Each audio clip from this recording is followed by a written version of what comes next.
mopera ray minitra hoe maninona ho any mopera reny no misotro divay tsy ampy ane zany nraisina iny satria vantany fotsiny.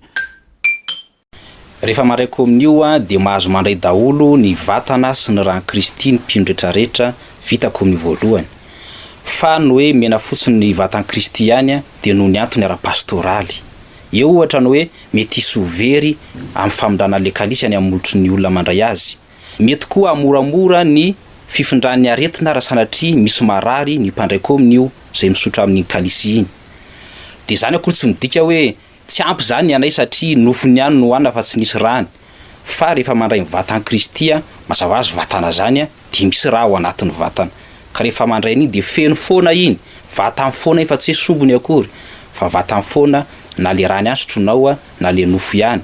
Fa ny ampirisian'ny fiangonana dia hoe izana atao le deux espèces, hoe sady misotro an'le rany no mandray an'le vatany, na koa atsoboka ao anatin'le rano Kristy ny vatany dia efa mahasoa anazy zay.